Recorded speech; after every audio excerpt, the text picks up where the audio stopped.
പ്രിയപ്പെട്ടവരെ നമസ്കാരം. ഞാൻ നിങ്ങളുടെ സ്വന്തം സി പി ഷാജി. ഇന്ന് ഞാനൊരു കലാകാരനെയാണ് നിങ്ങളുടെ മുന്നിലേക്ക് ഈ നിമിഷം പരിചയപ്പെടുത്തുന്നത്. കേരളത്തിലെ പ്രശസ്തനായ കാതികൻ ശ്രീ ചേർത്തല ബാലചന്ദ്രനോടൊപ്പം ഏതാണ്ട് 22 വർഷത്തോളം കേരളത്തിലെ ഒട്ടുമിക്ക അമ്പലപ്പറമ്പുകളിലും അദ്ദേഹത്തോടൊപ്പം സംഗീതമായി നടന്ന കലാകാരൻ. മോഹമ്മ മണിയാശാനിൽ നിന്നും സംഗീത സംവിധായകൻ ശ്രീ ആലപ്പി ഷിഗച്ചിൽ നിന്നും സംഗീതത്തിൻ്റെ അനുഗ്രഹീതമായ വശങ്ങളെക്കുറിച്ച് പഠിച്ച കലാകാരൻ. അതോടൊപ്പം തന്നെ ലോകം അറിയപ്പെടുന്ന കലാകാരൻ ശ്രീ ചേർത്തല രാജേഷ് ആദ്യമായി നിർമ്മിച്ച ഒരു കാസറ്റിലേക്ക് തൻ്റെതായ ആ സംഗീത പാഠങ്ങൾ 3 ഗാനങ്ങൾക്ക് വേണ്ടി സംഗീതം നൽകാൻ വേണ്ടി ചേർത്തല രാജേഷ് നിർബന്ധിച്ച ഉയർത്തിക്കൊണ്ടുവന്ന കലാകാരൻ.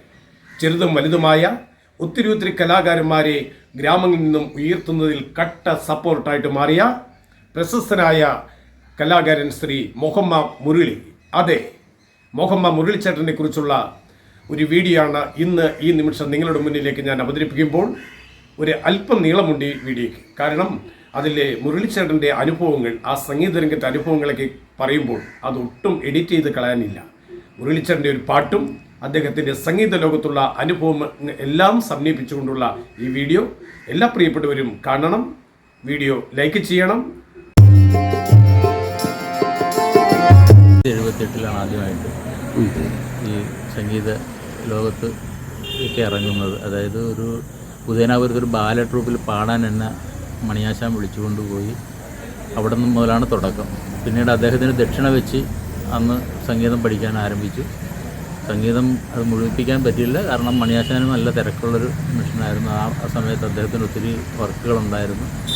അങ്ങനെ കൂടുതൽ പഠിക്കാൻ പറ്റിയില്ല. ഈ ആലപ്പി ഋഷികേശിൻ്റെ കൂട്ടത്തിൽ അദ്ദേഹവുമായിട്ട് സഹകരിച്ച് അദ്ദേഹത്തിൻ്റെ ശിഷ്യത്വം സ്വീകരിച്ച് ഒരു അനുജനെ പോലെ തന്നെ കൊണ്ടു നടക്കുകയായിരുന്നു ഈ വർഷം. അതായത് ഒരു 50 വർഷത്തിനടുത്തായിട്ടുണ്ടെന്ന് എനിക്ക് തോന്നുന്നു ഈ രംഗത്ത് പ്രവർത്തിക്കാൻ തുടങ്ങിയിട്ട്.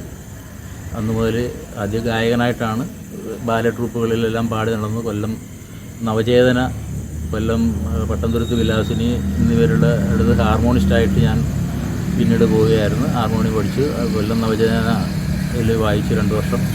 പട്ടംതുരുത്ത് വിലാസിനി കാർത്തികയുടെ കൂടെ വായിച്ചു. അതിനുശേഷം എറണാകുളം പൊന്നൻ എന്ന കാർത്തികൻ്റെ കൂടി പോയി. പിന്നീട് 89 ചേർത്തല ബാലചന്ദ്രൻ സാറിൻ്റെ കൂടെ കയറി. അത് ഒരു 22 വർഷത്തോളം, 2012 വർഷം വരെ ഞാൻ അവിടെ വായിച്ചു. അതിനുശേഷം ആണ് അവിടുന്ന് പോരുന്നത്. പിന്നീട് ശ്രീ മുതുകുളം സോമനാഥൻ്റെ കഥാപ്രസംഗത്തിന് വായിച്ചു. ഇതിനിടയ്ക്ക് ഒരു 80 കഴിഞ്ഞപ്പോൾ ഒരു 80-89 വരെ നാടക ട്രൂപ്പുകളിൽ പോയിട്ടുണ്ട്. ചേർത്തലയിൽ ഒരു കലാകേന്ദ്രം നാടക ട്രൂപ്പ് ഉണ്ടായിരുന്നു. അവിടെ 2 വർഷം ഹാർമോണിസ്റ്റായിട്ട് പോയി. പിന്നീട് നാടകം ടേപ്പാക്കിയപ്പോൾ, അതായത് എല്ലാം ഓർക്കസ്ട്ര മാറി ടേപ്പ് വർക്ക് ചെയ്യാനായിട്ട് ഞാൻ 2 വർഷം പോയിട്ടുണ്ട്. ശ്രീ ഋഷഭാവ എന്ന സിനിമാ നടൻ ഒരു നാടക ട്രൂപ്പ് ഇട്ടപ്പോൾ എന്നെ വിളിച്ച് അങ്ങനെ ഞാനതിൽ ടേപ്പ് കുറിക്കാൻ 2 വർഷം നടന്നു. പിന്നീടാണ് സ്ഥിരമായി ചേർത്തല ബാലേന്ദ്രൻ്റെ കൂട്ടത്തിൽ ഞാൻ സഹകരിക്കുന്നത്. അങ്ങനെ 22 വർഷം അദ്ദേഹത്തിൻ്റെ ഒരു തുടർച്ചയായിട്ട് 89 മുതൽ പിന്നെ 2012 വരെ സഹകരിച്ചു. പിന്നീട് ഇപ്പോൾ സംഗീത പരിപാടികളായിട്ട് ശ്രീ മുതുകുളം സോമനാഥൻ്റെ ഹാർമോണിസ്റ്റായിട്ട് പോകുന്നത്. സൂരജ് സത്യൻ്റെ കൂടെ പോയിട്ടുണ്ട്. അങ്ങനെ ഒത്തിരി കാതികന്മാരുടെ കൂടെയൊക്കെ വായിക്കാൻ പറ്റിയിട്ടുണ്ട്. ഇപ്പോഴും കലാരംഗത്ത് തന്നെ തുടരുന്നു.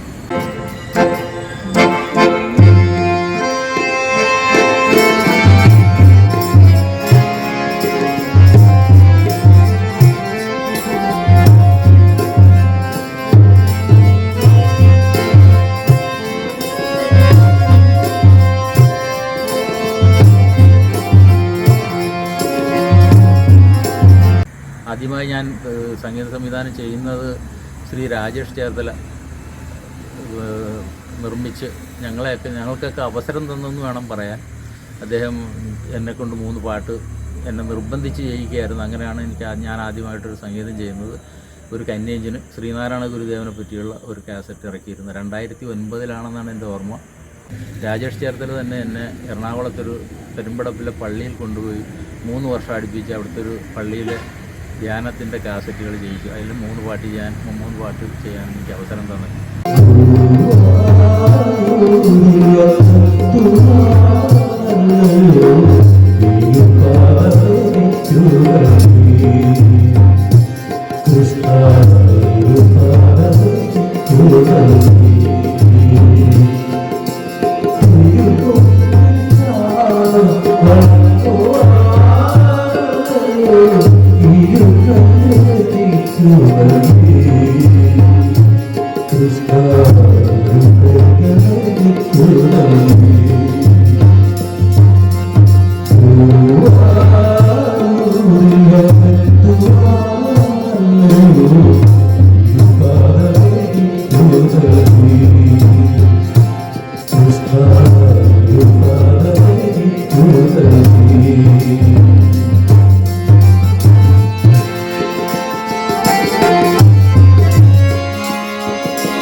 പിന്നീട് ശ്രീ അനന്തശയനേശ്വരം ക്ഷേത്രത്തിൽ 3 ഗാനങ്ങൾ ചെയ്യാൻ പറ്റി.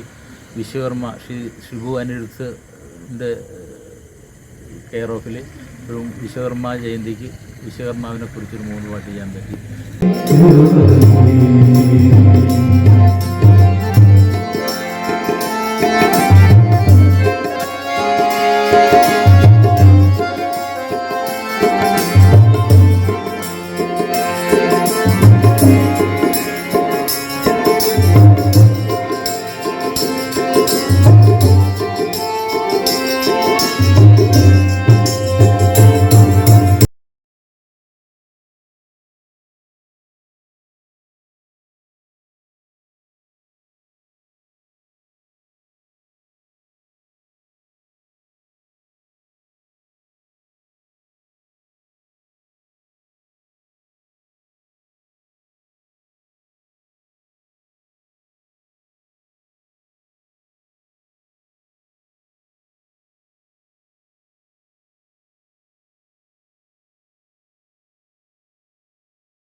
കേരളത്തിൻ്റെ തെക്ക് മുതൽ വടക്ക് വരെയുള്ള എല്ലാ ക്ഷേത്രങ്ങളിലും മഹാക്ഷേത്രങ്ങളിലെല്ലാം ശ്രീ ചേർത്തല ബാലചന്ദ്രൻ്റെ കഥാപ്രസംഗത്തോടൊപ്പം പോകാനുള്ള മഹാഭാഗ്യം എനിക്കുണ്ടായി. കേരളത്തിലെ ഒട്ടുമിക്ക വലിയ ക്ഷേത്രങ്ങളിലും അദ്ദേഹത്തിന് എല്ലാ വർഷവും കഥയുണ്ടാകും. അതിലെനിക്ക് സഹകരിക്കാൻ പറ്റി. അതിൽ വളരെ സന്തോഷം. ഒരു ഓർമ്മ നിൽക്കുന്ന കാര്യമാണ്. ഓർമ്മയിലെന്നും ഉണ്ടാകുന്ന ഒരു കാര്യമാണ് ഈ ക്ഷേത്രങ്ങളിലെല്ലാം എനിക്ക് ഒരു പരിപാടി നടത്താൻ അവസരം ഉണ്ടാക്കി തന്നു ശ്രീ ചേർത്തല ബാലേന്ദ്രനാണ്. പ്രിയപ്പെട്ടവരെ, മുരളിച്ചേട്ടനെ കുറിച്ചുള്ള വീഡിയോ ഇഷ്ടപ്പെട്ട് കാണുമെന്ന് ഞാൻ പ്രതീക്ഷിക്കുകയാണ്. ചില പരിമിതികളുണ്ട്. ആ പരിമിതികളിൽ നിന്നുകൊണ്ട് തന്നെ വീഡിയോ കാണണം, ഷെയർ ചെയ്യാൻ ശ്രമിക്കുക. നിങ്ങളുടെ പ്രിയപ്പെട്ട സംഗീത പ്രവർത്തകരെ കൂടി മുരളിച്ചേട്ടൻ്റെ വീഡിയോ അയച്ചു കൊടുത്തുകൊണ്ട് എന്നോടൊപ്പം സഹകരിക്കുമെന്നുള്ള പ്രതീക്ഷയോടെ അടുത്ത വീഡിയോ കാണുന്നവരെ എല്ലാ പ്രിയപ്പെട്ട കൂടപ്പിറപ്പുകൾക്കും ആത്മമിത്രങ്ങൾക്കും സ്നേഹത്തോടെ നിങ്ങളുടെ സ്വന്തം സഹോദരൻ CP ഷാജിയുടെ സ്നേഹാശംസകൾ.